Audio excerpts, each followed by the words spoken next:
Video کو like کریں، ہمارے چینل کو سبسکرائب کریں، پاس والی بیل آئیکن کو دبا دیں تاکہ ہماری آنے والی ہر نیو ویڈیو کی نوٹیفیکیشن آپ کو ملتی رہے۔ تو جو چیز اللہ کو سونپی جائے وہ کبھی ضائع نہیں، جو چیز اللہ کو سونپی جائے وہ کبھی، اسی لیے گھر سے بچے نکلو تو ان کو فی امان اللہ کہا کرو، اور تم گھر سے نکلو تو بچوں کو یاد کراؤ کہ وہ تمہیں فی امان اللہ کا مطلب ہوتا ہے اللہ کی امان میں، اور جو چیز اللہ کی امان میں ہو اس کا کبھی نقصان نہیں ہوتا، بلکہ اس کی برکت میں نے دیکھی، اس کی برکت ہم نے اپنے بزرگوں سے سنا تھا، ہم نے اپنی آنکھوں سے کئی مرتبہ دیکھی۔ میرے تیسرے نمبر کے بھائی حافظ سید مقیم، ان کا ایکسیڈنٹ ہو، مالیگاؤں کے ہاسپٹل میں لے کر گئے، پورا محلہ سحری کے وقت رمضان شریف میں پورا محلہ جمع ہو گیا۔ الحمدللہ میرے رب کا احسان ہے، جتنا دنیا کے لوگ ہم لوگوں کو چاہتے ہیں اس سے زیادہ ہمارے محلے کے لوگ ہمیں چاہتے ہیں۔ پورا محلہ جمع ہو گیا، ہنگامہ ہے، ہاسپٹل لے گئے تو ڈاکٹر دھیرے دھیرے ڈریسنگ کرتا ہے، میں تو اندر نہ جا سکا، مجھ سے خون نہیں دیکھا جاتا، اندر نہ جا سکا، تو تاخیر ہو رہی تو میں نے کہا ہمارے ساتھی جمیل رضوی صاحب سے کہ بھی جلدی نکالو، کیونکہ ڈاکٹر کہتا ہے یہاں علاج نہیں ہوگا، دھولیا لے جانا، مالیگاؤں سے دھولیا 50 کلومیٹر، دھولیا لے جانا پڑے، تو ڈاکٹر سے کہو جلدی کرو، تو وہ ڈاکٹر کہتے ہیں بھی جلدی کر، تو کہتا ہے دھولیا لے جانا یا علاج نہیں ہوگا تو جلدی کر، معاملہ بہت نازک۔ تو اس نے کان میں کہا دھولیا نہیں جا پائے گا یہ، اسی لیے میں دھیرے دھیرے کر رہا ہوں کہ جو ہونا یہی ہو جائے، یہ حالت تھی، یہ نہیں جا پائے گا دھولیا۔ وہ اس نے کہا کہ تو جلدی کر، جو ہونا ہے وہ ہوگا لیکن تو جلدی کر، اور انہوں نے آ کے میرے کان میں یہ بات کہی، اور پھر اس کو ایمبولنس میں رکھا گیا، میں تو نہ جا سکا، ساتھ میں میرا حوصلہ نہ تھا، گھر کے لوگوں نے کہا جا رہے، میں نے کہا جو ابراہیم اور موسیٰ کی امیوں نے کہا تھا میں بھی وہی کہتا ہوں، اس کو میں نے تیری امان میں دیا، فی امان اللہ، اللہ کی عزت کی قسم، اللہ کی عزت کی قسم، کہ ٹھیک ایک ہفتے کے بعد وہ اچھا ہو کے گھر آ گیا۔ اس لیے آپ سے بھی کہتا ہوں اللہ پہ بھروسہ، دیکھو اللہ سے کچھ چیزیں لینے کے لیے نیک ہونے کی ضرورت نہیں ہے، اللہ پر بھروسہ ہونا چاہیے، دعا کی قبولیت کے لیے بھی نیک ہونے کی ضرورت نہیں، اللہ پہ بھروسہ ہونا چاہیے، اپنی باتیں اللہ سے منوانے کے لیے نیک ہونے کی ضرورت نہیں، اللہ پہ بھروسہ ہونا چاہیے، جو اللہ پہ یقین کرے اللہ اس کے لیے کافی ہے۔ اس لیے گھر سے نکلو تو فی امان اللہ بول کر اپنے بچوں کو یہ یاد دلا دو، فی امان اللہ، فی حضرت ابراہیم علیہ السلام کی امی نے کہا کہ میں تجھے تیری امان میں دیتی ہوں، اور جب واپس لوٹی تو دل دھک دھک کر رہا تھا، فوراً خیال ہے تو نے تو اللہ کی امان میں دیا ہے نا۔ جب وہاں پہنچی تو کیا دیکھا، جنگل کے درندے چاروں طرف سے گھیر کے بیٹھے ہیں اور حضرت ابراہیم کی حفاظت کرتے ہیں۔ اسی غار کے اندر ابراہیم علیہ السلام کی پرورش ہوئی، اور تقریباً 11 یا 12 سال تک کے ابراہیم علیہ السلام اسی غار میں رہے، اور جب عمر بڑھ گئی تب آپ باہر تشریف لائے، اور جب باہر آئے تو پھر جو کیا وہ ایک طویل داستان ہے، لیکن بات بہت دور سے دور گئی، اینڈ کی طرف جانا تو ہوگا، یہ داستان اتنی طویل ہے، اتنی لمبی ہے کہ گھنٹوں میں بھی ختم نہیں ہوگی، اور مجھے میرے آقاؤں کی زندگی پڑھنے کا ایسا لطف ہے، ایسا چسکا ہے کہ تھوڑی دیر کے اندر یہ داستان مکمل نہیں ہوتی، اس کے لیے طویل وقت چاہیے، لیکن اینڈ کرتا ہوں، اللہ نے آپ کو اپنا خلیل بنایا، اور خلیل اس کو کہتے ہیں کہ جو یار کے علاوہ کسی کو نہ چاہے، یعنی محبت سب سے کرے، لیکن جب یار کی محبت اور دوسروں کی محبت آمنے سامنے ہو جائے تو سب کو قربان کر دے۔ اس کی جلوگری دیکھیں آپ، اس کی جلوگری، خلیل تھے نا، خلیل، اللہ نے کہا پہلا امتحان پیدائش گار میں ہوئی، دوسرا امتحان اللہ کی محبت میں آگ میں ڈالے جائے۔ نمرود سے مناظرہ کیا تھا نا آپ نے، نمرود سے کہا تھا میرا اللہ وہ ہے جو مارتا بھی اور جلاتا بھی ہے، تو اس الو نے کہا کہ یہ کام تو میں بھی کر سکتا، مارو جلا تو میں بھی سکتا، کیسے جلا سکتے ہو؟ ایک آدمی جا رہا تھا اس کو پکڑ کے مروا ڈالا، دیکھو کہا میں نے مار دیا، اور ایک کو پھانسی کی سزا تھی اس کو چھڑا کر کے کہا گھر جا، تو کہا دیکھو میں نے زندگی دے دی۔ ابراہیم علیہ السلام نے کہا یہ سمجھتا ہی نہیں یہ موت اور زندگی کے فلسفے کو، تو آپ نے اس سے ایک بات کہی سمجھانے کے لیے، فرمایا میرا اللہ مشرق سے سورج نکالتا ہے، اگر تو خدا ہے تو مغرب سے نکال کے بتا۔ قرآن کہتا ہے حالت خراب ہو گئی، فَبُہِتَ الَّذِي كَفَرَ، ہاں پھر وہ خدا بننے والا ہیبت زدہ ہو کر کے رہ گیا، کیونکہ دلیل تھی نا ابراہیم علیہ السلام کی۔ ہاں تو پھر اس کے بعد کیا کہا حضرت ابراہیم علیہ السلام سے، کہا کہ ہم تجھے، اچھا وہ دور قحط سالی کا دور تھا، جب مناظرہ ہوا تو قحط سالی کا دور تھا، سب کو نمرود گیہوں چاول تقسیم کرتا تھا، اناج تقسیم کرتا تھا۔ ابراہیم علیہ السلام نے مناظرہ کیا تو کہا میں تم کو اناج نہیں دوں گا، اب جاؤ بھوکے مرو۔ اب یہ نکلے گھر سے، مناظرہ کیا، گھر والوں کو کہے کہ نکلے کہ میں کچھ نہ کچھ اناج لے آؤں، نمرود کے پاس کچھ نہ کچھ وہ سب کو دے رہا ہے تو میں مجھے بھی دے گا، مناظرہ ہار گیا تو نہیں دیا۔ ابراہیم علیہ السلام نے سوچا کیا کرنا، تو 2 بوریاں لی، اس میں مٹی بھر دی، اور مٹی بھر کے لے کر گئے، اور حضرت سارا گھر میں تھی، لے جا کر کے رکھ دیا، چپکے سے رکھ دیا، کچھ کہا نہیں اور جا کے لیٹ گئے۔ حضرت سارا آئی، کہا کہ اناج لائے تو اطلاع تک نہیں دی، جا کے سو گئے، تھکن تھی۔ حضرت سارا بڑی پیاری زوجہ ہیں حضرت ابراہیم خلیل اللہ علیہ السلام، بڑی وفادار فرما بردار، اللہ اکبر، لیکن کبھی کبھی تھوڑا سا منہ میں باتیں کر لیتی تھی۔ تو ایک دن شکایت کی، اللہ سارا مجھ سے منہ چلاتی ہے۔ اللہ نے فرمایا ابراہیم میں نے تجھے خلیل اسی لیے تو بنایا نا کہ تو بیوی کی باتوں پہ صبر کر لیتا ہے، کر دے گے تو کیا انداز ہے، اللہ اکبر۔ تو بہرحال تو کہا کہ مجھے اطلاع تک نہیں دی، بوری کھولی تو اس میں گیہوں تھے، جلدی سے پیسا، روٹی بنائی، روٹی کی خوشبو سنی، اٹھ کے بیٹھ گئے۔ فرمایا یہ روٹی کہاں سے لائی روٹی؟ کہا وہ جو آپ اناج لائے تھے نا وہ بوریوں میں، اسی سے تو روٹی بنائی۔ تو ابراہیم علیہ السلام سمجھ گئے ہم نے تو مٹی بھری تھی، میرے اللہ نے مجھے رزق عطا فرمایا۔ پتہ چلا اگر حکومتیں دہشت گردی پر اتر آئے اور روزی نہ دے تو رزاق وہ نہیں، رزاق اللہ ہے، کوئی توکل تو کر کے دیکھے۔ بہرحال پھر حضرت ابراہیم علیہ السلام کی یہ شان تھی، پھر پلان تیار ہوا، یہ ایسے نہیں رکے گا، اس کو آگ میں ڈالو، اور آگ میں ڈالنے کے لیے اتنی بڑی انگار تیار کی جس کا طول و عرض تقریباً 12 میل بتایا جاتا ہے۔ ایک وجود کو ڈالنے کے لیے اتنا لمبا چوڑا انتظام، مختلف اقوال میں آپ کے سامنے پیش کیا، اور اس کے بعد پورے عراق میں ہنگامہ، ابراہیم کو جلائیں گے، ابراہیم کو جلائیں گے، ابراہیم کو جلائیں گے، ابراہیم کو جلائیں گے۔ عورتیں ایسی اس معاملے میں جذباتی تھی کہ کوئی بیمار پڑتا تھا تو منتیں مانگتی تھی کہ میرا بیٹا اچھا ہو جائے گا تو ابراہیم کو جلانے کے لیے جو علاوہ تیار ہو رہے ہیں اس میں لکڑی لے جا کر کے ڈالوں گی، کیونکہ ابراہیم ہمارے خداؤں کو برا کہتا ہے، ہمارے خداؤں کو برا کہتا ہے، ہمارے خداؤں کو برا کہتا ہے۔ عورتیں چرکا کاٹتی ہے، دن بھر شام کو جو مزدوری ملتی ہے لے جا کے لکڑیاں ڈالتی ہے، لوگ منتیں مانگتے ہیں، حکومت لکڑیاں بھر رہی ہے۔ ایک وجود کو جلانے کے لیے 12 میل اتنا تیار کیا، یعنی حق سے باطل کتنا لرزہ براندام ہوتا ہے، اللہ اکبر۔ اور پھر تیار کی اور آگ لگائی تو وہ آگ ایسی جلی کہ لکھنے والوں نے لکھا ہے کہ پرندے اڑتے تھے ہواؤں میں تو جل کر زمین پہ گر جاتے تھے، وہ شرارے اس کے اٹھتے تھے۔ آگ تو جلا لی لیکن اب اتنی اس کی حرارت ہوئی کہ آگ میں ڈالنے جائے کون؟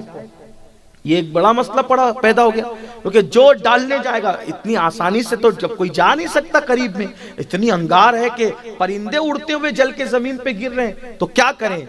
تو آپ غور کریں، یہ بھی تاریخ ہے، جب بھی باطل، توجہ کرنا، باطل جب بھی کسی معاملے میں اٹکتا ہے تو شیطان وہاں ان کی رہنمائی کرتا ہے۔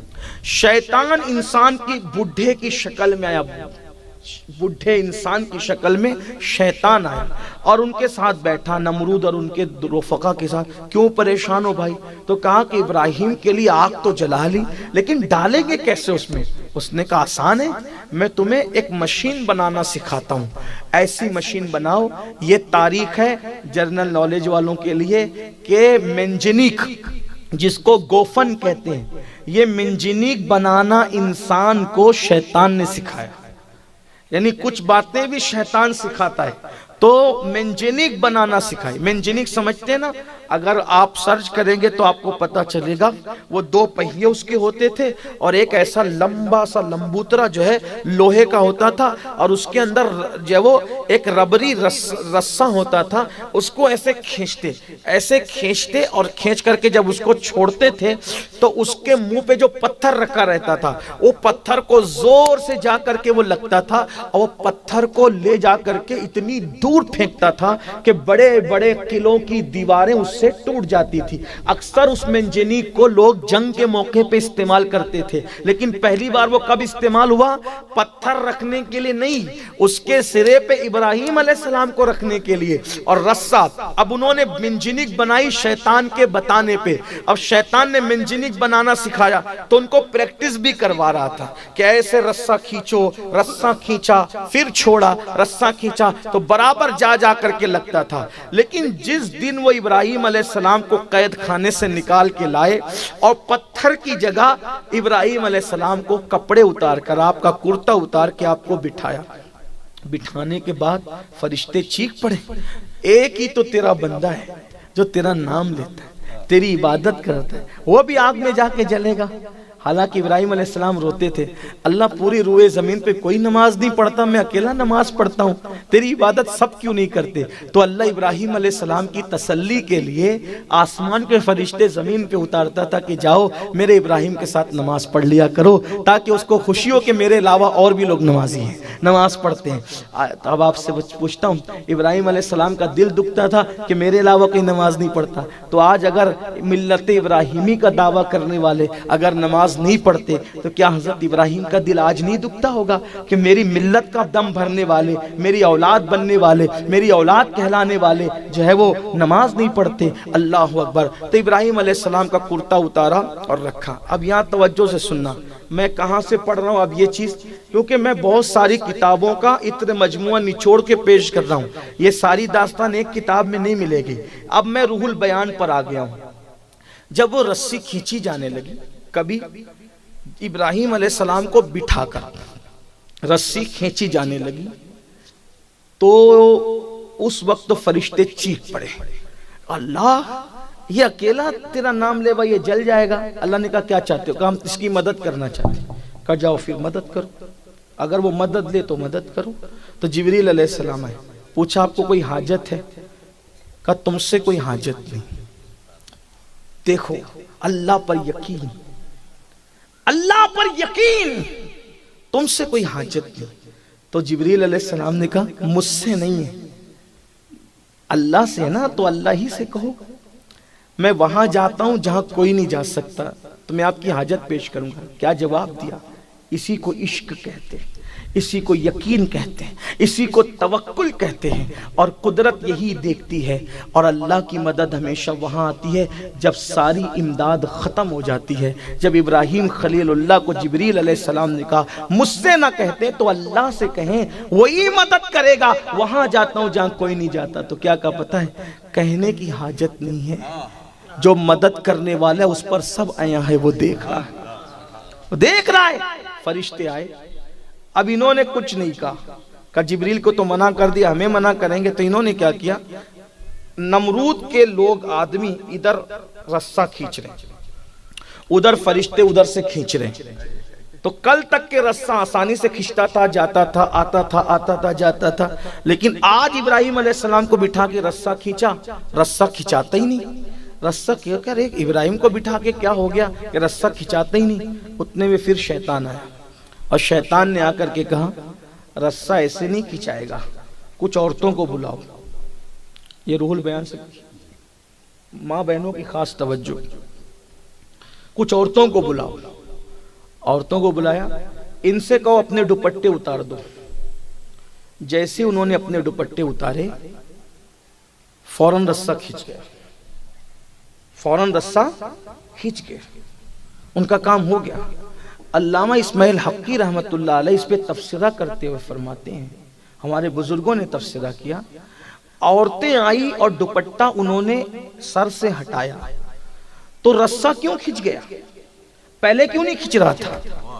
تو اس وقت ہمارے بزرگ فرماتے ہیں کہ ادھر سے نمرودی کھینچ رہے تھے، ادھر سے فرشتے کھینچ رہے تھے، تو چونکہ فرشتوں کی طاقت کے سامنے ان کی طاقت کام نہیں کر رہی تھی، تو شیطان نے کیا کیا، عورتوں کو بلوایا اور دوپٹے ہٹوائے. تو جیسے ہی اپنے سر سے ان عورتوں نے دوپٹے ہٹائے، اس دوپٹے ہٹانے کی نحوست سے سارے وہاں سے رحمت کے فرشتے چلے گئے واپس. کیونکہ جہاں کھلے سر والی عورت ہوگی وہاں پر رحمت کے فرشتے کبھی نہیں ہوں گے.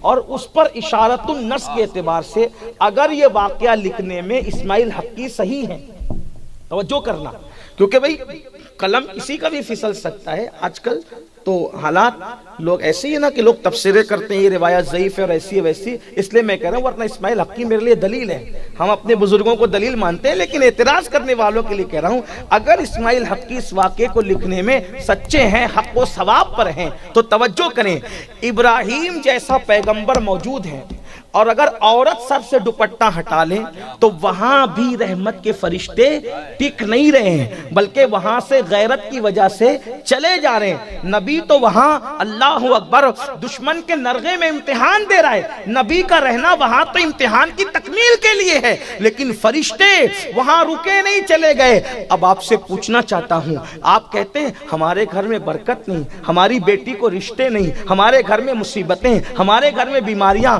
اللہ کے بندوں، تمہاری بیٹیوں کے سر پہ دوپٹے کب ہے؟ تمہاری بیویوں کے سر پہ دوپٹے کب ہے؟ اللہ اکبر. رحمت کب ہوگی؟ جب رحمت کے فرشتوں کا نزول ہوگا. برکت کب ہوگی؟ جب رحمت کے فرشتوں کا نزول ہوگا. جس گھر میں رحمت کے فرشتے کبھی آئے ہی نہیں، اس گھر میں رحمت کا نزول کیسے ہوگا؟ پھر آپ تعویذ کتنے بھی بڑے پیر سے لے لو، جس گھر میں رحمت کے فرشتے نہ آئے اس گھر کے اندر رحمت نہیں آ سکتی. یاد رکھو، اللہ اکبر. یہ فلسفہ شیطان نے نمرودیوں کو بتایا، اگر رحمت کے فرشتوں کو ہٹانا ہے تو عورتوں کو ننگے سر کر کے لا کے کھڑا کر دو، رحمت کے فرشتے چلے جائیں گے.